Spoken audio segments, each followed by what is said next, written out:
Hello बच्चों, आज हम लोग पढ़ने वाले हैं कुल ऐसे 5 लॉज के बारे में जो ये डिसाइड करते हैं कि किस तरीके से एलिमेंट आपस में कंबाइन होकर के कंपाउंड बनाते हैं या फिर एलिमेंट किस रेशियो में कंबाइन होते हैं, किस परसेंटेज में कंबाइन होते हैं या गैसेस किस रेशियो में कंबाइन होकर के कंपाउंड बनाते हैं। ठीक है। और इन पांचों लॉज को क्या बोलते हैं? Laws of chemical combination.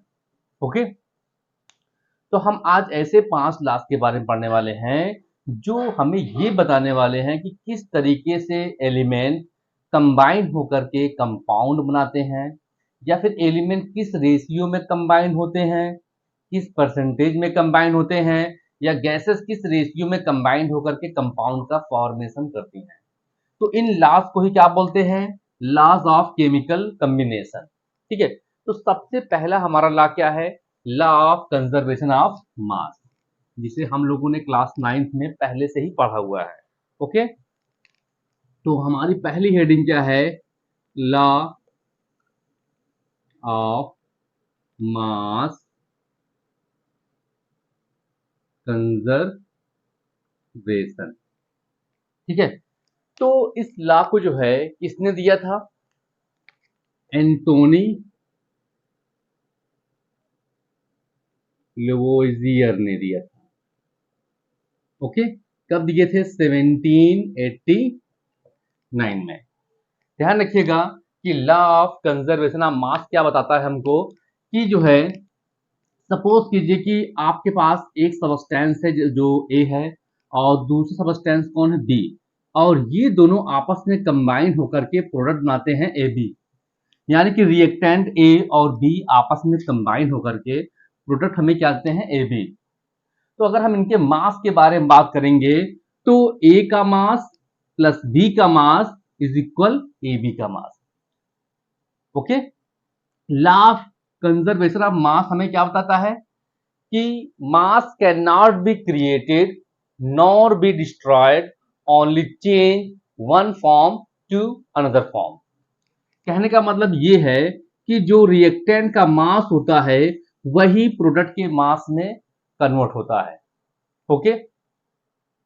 अब जैसे अगर हम एग्जांपल ले लें कि सपोज कीजिए कि यहाँ पे कार्बन जो है ऑक्सीजन से कंबाइन होता है और बनाता क्या है? Carbon dioxide. तो हमको पता है कि कार्बन का जो मास होता है वो होता है 12 और ऑक्सीजन कितना होता है? 16। ठीक है। हम यहाँ पर इनका मोलर मास निकालते हैं और इनका भी निकालते हैं, फिर देखते हैं क्या इक्वल आता है। तो कार्बन का मोलर मास होता है, एटॉमिक मास होता है 12, ऑक्सीजन का 16 इंटू 2 करेंगे तो 12 प्लस 32 इज इक्वल 44 आया। ठीक है। अब यहां पर भी चेक करेंगे, carbon 12 plus 16 into 2 is equal 12 plus 32 is equal 44। ठीक है। यानी कि ये reaction law of conservation of मास या लॉ ऑफ मास कंजर्वेशन को फॉलो कर रहा है। ओके। ठीक।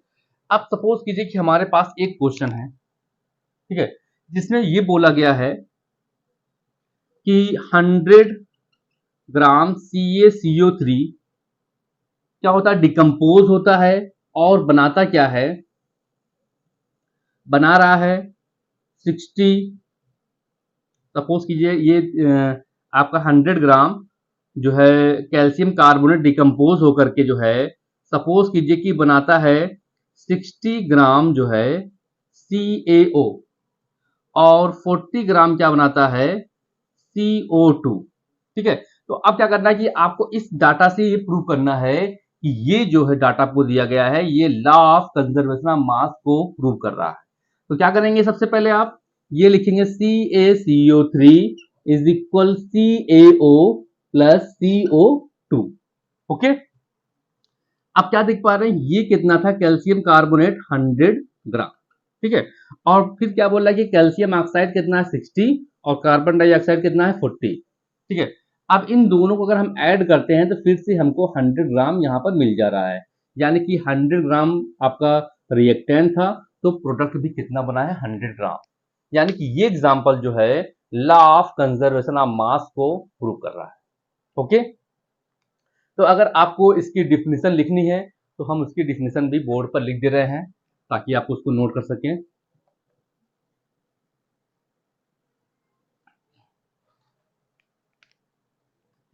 According to law of conservation of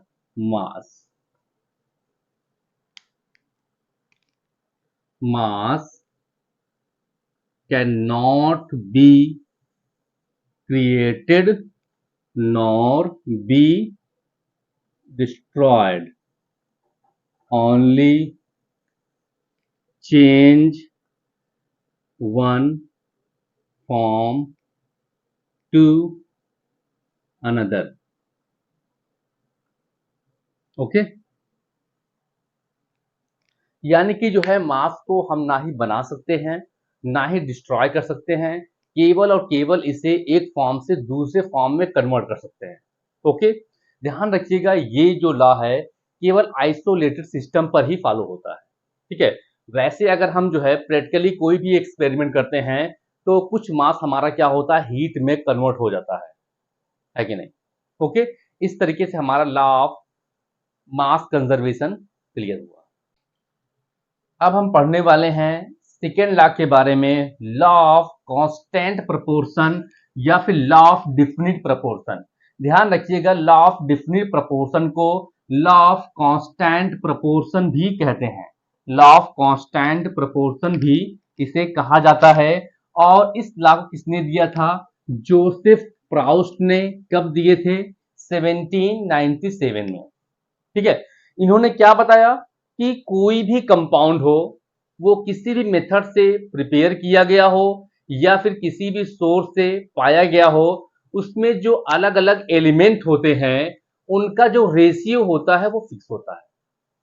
ठीक है, जैसे अगर हम एग्जांपल लें, सपोज कीजिए कि आपने लिया रेन वाटर, ठीक है, और आपके किसी क्लासमेट ने या कोई किसी साथी ने लिया टैप वाटर या फिर रिवर वाटर ले लीजिए, सपोज ये वो रिवर वाटर लिया, और किसी थर्ड पर्सन ने क्या ले लिया?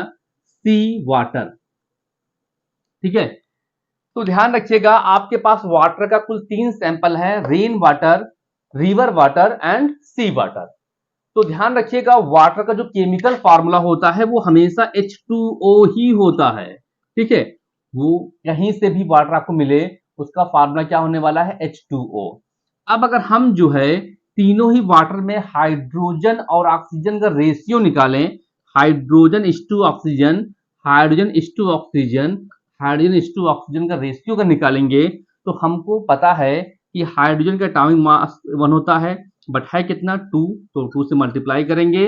ऑक्सीजन का एटॉमिक मास कितना होता है? 16, तो ये कितना हो जाएगा? 2:16। ये कितना हो जाएगा? 2:16। ये भी सेम टू सेम होने वाला है। अब इसे सिंपल रेशियो में लाएंगे तो कितना हो जाएगा? 1:8, 1:8, 1:8। ठीक है, ध्यान रखिएगा ये ला हमें क्या बताता है कि आपके पास कोई भी कंपाउंड है वो किसी भी सोर्स से मिला हो या किसी भी मेथड से प्रिपेयर किया गया हो, उसमें जो भी एलिमेंट होते हैं जिस भी रेशियो में होते हैं वो फिक्स रेशियो में होते हैं। वो इस बात पर बिल्कुल भी डिपेंड नहीं करता है उनका रेशियो कि वो किस मेथड से बनाया गया है या फिर किस सोर्स से वो पाया गया है। ठीक है, एक बार इसकी डिफिनेशन को फिर से देख लीजिए। The law of definite proportion is also known as law of constant proportion. It states that the individual elements that constitute a chemical compound are always present in a fixed ratio by mass. It does not depend on the source of the compound or method through which it was prepared. यानी कि जिस method से ये बनाया गया है या जिस सोर्स से पाया गया है उस पर बिल्कुल भी डिपेंड नहीं करता है। इसका जो रेशियो होता है एलिमेंट का वो बिल्कुल भी मेथड या सोर्स पर डिपेंड नहीं करता है। चलिए इस पर हम एक क्वेश्चन सॉल्व करके देखते हैं। ठीक है, इसको रेस कर दे रहे हैं।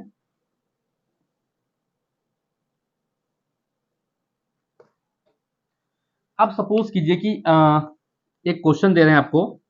इस क्वेश्चन में क्या बताया गया है कि सोडियम क्लोराइड NaCl में सोडियम क्लोराइड में सोडियम का जो परसेंटेज है वो कितना है 39 और क्लोरीन का जो परसेंटेज है वो कितना 61।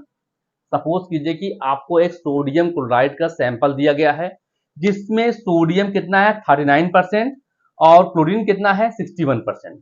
ठीक है, तो अब उसके बाद आपको इसी का जो है इसी सोडियम क्लोराइड का 150 ग्राम दिया गया है। कितना 150 ग्राम। अब आपसे ये पूछ रहा है कि इसमें सोडियम कितना होगा, कितना ग्राम होगा और क्लोरीन कितना ग्राम होगा। ध्यान रखिएगा कि आपसे ये पूछ रहा है क्वेश्चन में कि सोडियम क्लोराइड में 39% होता है सोडियम और 61% क्या होता है क्लोरीन होता है।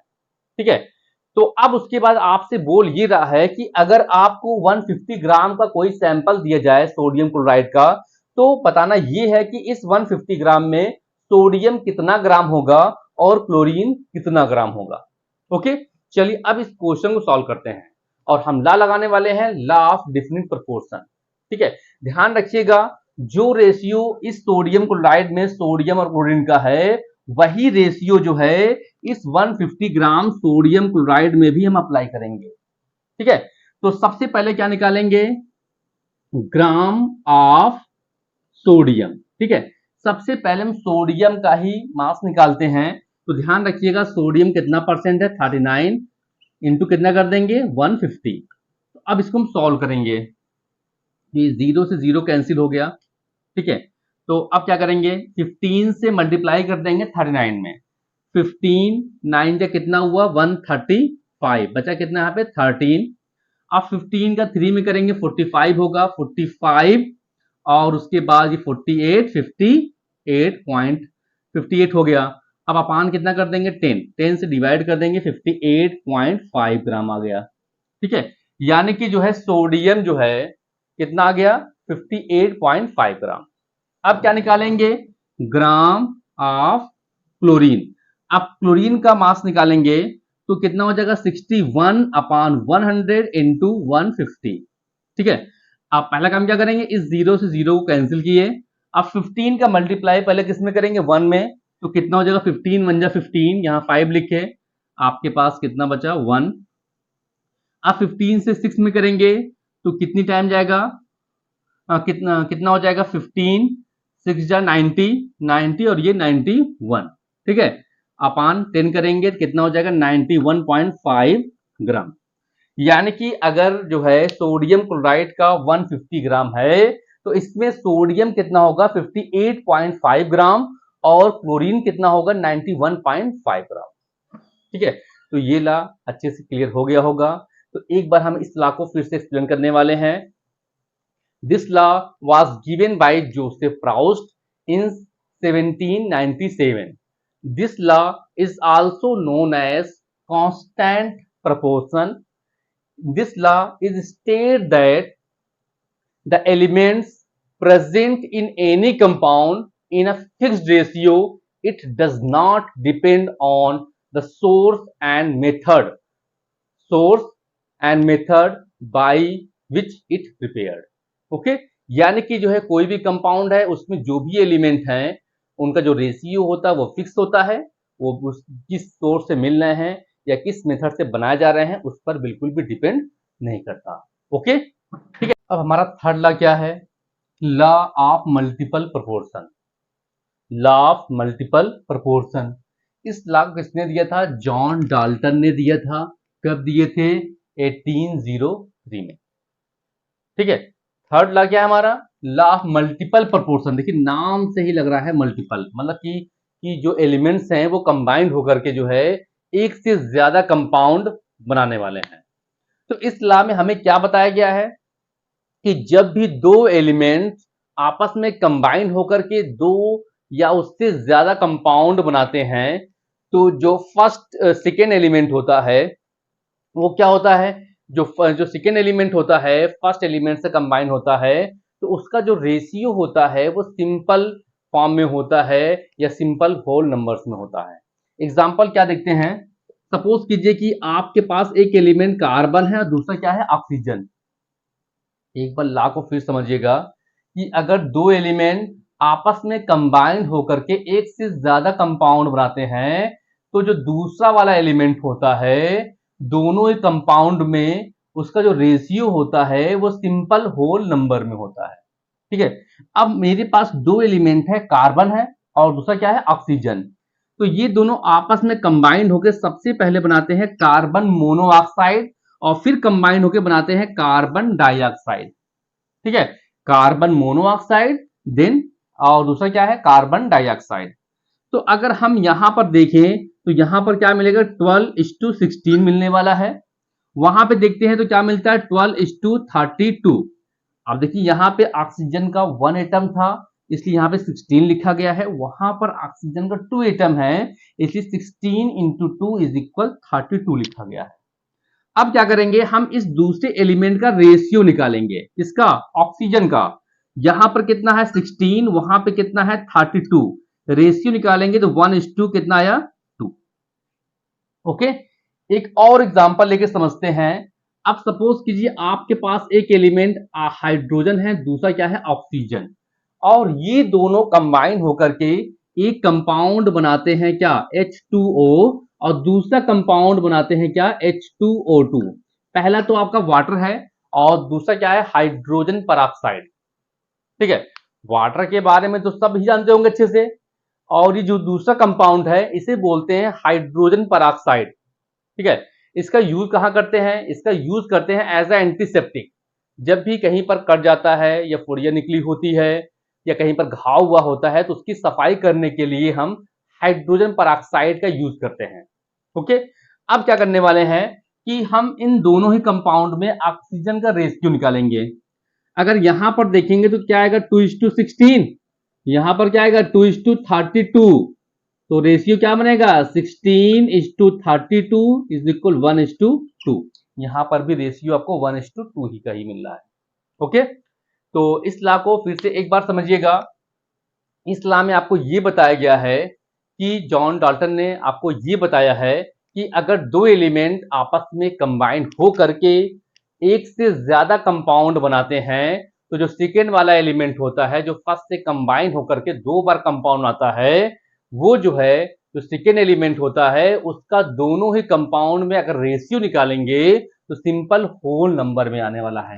किसमें आएगा, सिंपल होल नंबर्स में या स्मॉल होल नंबर्स में आने वाला है। ठीक है, क्लियर। तो इस तरीके से हमारा तीसरा लॉ भी हो गया। अब हम चौथे लॉ के बारे में, अब हम फोर्थ लॉ के बारे में पढ़ने वाले हैं। फोर्थ लॉ क्या है, law of reciprocal proportion. Law of reciprocal proportion, the reciprocal proportion states that if two different elements combine separately with the same weight of a third element, the ratio of the masses in which they do so are either the same or a simple multiple of the mass ratio in which they combine। यानी कि जो है, अगर दो element जो है किसी तीसरे एलिमेंट से किसी सिंपल रेशियो में कंबाइन होते हैं तो उसी रेशियो में क्या होते हैं, वो आपस में भी कंबाइन होते हैं। फिर समझिएगा, अगर दो एलिमेंट हैं, वो दोनों एलिमेंट किसी थर्ड एलिमेंट से किसी रेशियो में कंबाइन हो रहे हैं, सेपरेटली अलग अलग रेशियो में कंबाइन हुए, तो जिस रेशियो में वो उस थर्ड एलिमेंट से कंबाइन हो रहे हैं उसी रेशियो में वो आपस में भी क्या होने वाले हैं, कंबाइन होने वाले हैं। एग्जांपल समझिएगा, सपोज कीजिए आपके पास एक एलिमेंट है हाइड्रोजन, जो कि कंबाइन होता है किससे, कार्बन से, और उसके बाद आपका ये हाइड्रोजन कंबाइन होता है किससे, ऑक्सीजन से। या फिर आप ऐसे कह लीजिए कि कार्बन जो है कंबाइन हुआ हाइड्रोजन से और ये ऑक्सीजन भी कंबाइन हो रहा है किससे, हाइड्रोजन से। किस रेशियो में कंबाइन होगा, जब कार्बन आपका हाइड्रोजन से कंबाइन होगा तो क्या बनेगा, CH4 यानी कि मीथेन। CH4 यानी कि मीथेन में कार्बन और हाइड्रोजन का रेशियो निकालेंगे तो कितना आएगा, 3:1। ठीक, और जब ऑक्सीजन हाइड्रोजन से कंबाइन होगा तब बनेगा H2O यानी कि वाटर। इस H2O में ऑक्सीजन और हाइड्रोजन का रेशियो क्या होने वाला है 1:8, यानी कि ये हाइड्रोजन कितना होगा 1 और ऑक्सीजन कितने होने वाला है 8। ठीक है, अब इसका मतलब क्या हुआ कि कार्बन का यहां पर कितना है 3 पार्ट है और ऑक्सीजन का यहां पे कितना पार्ट है 8।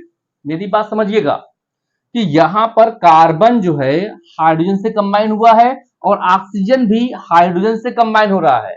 और इस लॉ में आपको यही बताया गया है कि दो अलग अलग एलिमेंट किसी थर्ड एलिमेंट से जिस रेशियो में, जिस सेपरेटली अलग अलग रेशियो में कंबाइन होते हैं, वे आपस में भी उसी रेशियो में कंबाइन होंगे। ठीक है, अभी क्या हो रहा है कि कार्बन हाइड्रोजन से कंबाइन हुआ 3:1 में, ऑक्सीजन कंबाइन हुआ हाइड्रोजन से 1:8 में, यानी कि यहां पर हाइड्रोजन का 1 है और ऑक्सीजन का 8 है, यहां पर कार्बन का 3 है और हाइड्रोजन कितना है 1। ठीक है, अब क्या करेंगे, अब हम इन दोनों का भी आपस में कॉम्बिनेशन कराएंगे, यानी कि रिएक्शन करवाएंगे। तो C और O जब कंबाइन होंगे तो क्या बनेगा CO2। अब अगर हम CO2 का रेशियो निकालेंगे तो हमें क्या मिलेगा, पता है आपको, कार्बन होता है 12, ये कितना होता है 16 इंटू 2 करेंगे 32 आएगा, है कि नहीं। तो अभी 4 से डिवाइड करेंगे तो क्या हो जाएगा 3:8। ध्यान रखिएगा किस रेशियो में कंबाइन होंगे 3:8। डिफिनीशन भी आपको यही बोल रहा है। ठीक है, आप खुद देख लीजिए कि यहां पर कार्बन कितना था 3, ऑक्सीजन कितना था 8। अब जब ये आपस में कंबाइन हो रहे हैं तब भी पर आपको रेशियो 3:8 ही मिल रहा है कि नहीं। एक बार आप फिर समझिएगा डिफिनीशन को। जो लॉ ऑफ रेसिप्रोकल है वो हमें ये बताता है कि अगर दो डिफरेंट एलिमेंट्स क्या करते हैं, किसी थर्ड एलिमेंट से अलग अलग रेशियो में कंबाइन होते हैं, तो जिस रेशियो में वो थर्ड एलिमेंट से कंबाइन होते हैं, उसी रेशियो में, जिस रेशियो में ये थर्ड एलिमेंट से कंबाइन होने वाले हैं, उसी रेशियो में ये आपस में भी कंबाइन होते हैं। क्लियर। इस तरीके से हमारा फोर्थ लॉ भी क्या हुआ, क्लियर हुआ। अब हम आपको पढ़ाने वाले हैं फिफ्थ लॉ। अब हम फिफ्थ लॉ के बारे में बात करने वाले हैं। फिफ्थ लॉ क्या है हमारा, गैलुसैक्स लॉ ऑफ कंबाइनिंग वॉल्यूम्स। ठीक है, यानी कि नाम से ही लग रहा है कि इस लॉ किसने दिया होगा, गैलुसैक ने। ठीक है, तो इस लॉ में हमें क्या बताया गया है, according to this law at given temperature and pressure, the volumes of all the gaseous reactant and product bear a simple whole number ratio to each other। ध्यान रखिएगा, इस लॉ में हमें क्या बताया गया है कि गिवन टेम्परेचर और प्रेशर पर सभी गैसियस यानी कि सॉलिड लिक्विड के बारे में बात नहीं हो रही है, केवल गैस फॉर्म में जो रिएक्टेंट और प्रोडक्ट होंगे उनके बारे में बात हो रही है। All the gaseous reactant and product bear a simple whole number ratio to each other, यानी कि जितने भी गैसियस रिएक्टेंट और प्रोडक्ट होते हैं सभी क्या होते हैं, एक होल सिंपल रेशियो में होते हैं। एग्जाम्पल यहां दिया गया है, यहां पर आपको दिया गया H2 gas react with chlorine gas and form HCl gas. ठीक है, आप देख पा रहे हैं यहां पर हाइड्रोजन कितना है 1 वॉल्यूम है, एक वॉल्यूम, और क्लोरीन भी आपका एक ही वॉल्यूम है, और दोनों जब आपस में कंबाइन होते हैं तब हमें मिलने वाला है क्या 2 वॉल्यूम ऑफ HCl। तो अगर हम इनका रेशियो निकालेंगे तो 1 वॉल्यूम किसका, हाइड्रोजन का, और 1 वॉल्यूम किसका, क्लोरीन का, और 2 वॉल्यूम किसका, हाइड्रोक्लोरिक एसिड का। ठीक है, तो आपने इसमें क्या पढ़ा कि अगर जो है रिएक्टेंट और प्रोडक्ट गैसियस फॉर्म में है तो किसी दिए हुए टेम्परेचर और प्रेशर पर उनके जो वॉल्यूम का रेशियो होगा वो फिक्स्ड होल सिंपल रेशियो में होगा या होल नंबर्स के रेशियो में होने वाला है। ओके, इस तरीके से हमारे पांचों लॉ क्या हुए, कंप्लीट हो गए। हम लोगों ने क्या क्या पढ़ा, law of conservation of mass, law of definite proportion, law of multiple proportion and law of reciprocal proportion, और फिफ्थ लॉ आपके सामने बोर्ड पर ही लिखा गया है, गैलुसैक्स लॉ ऑफ कंबाइनिंग वॉल्यूम्स। इस तरीके से पांचों लॉज क्या हुए, कंप्लीट हुए। ओके।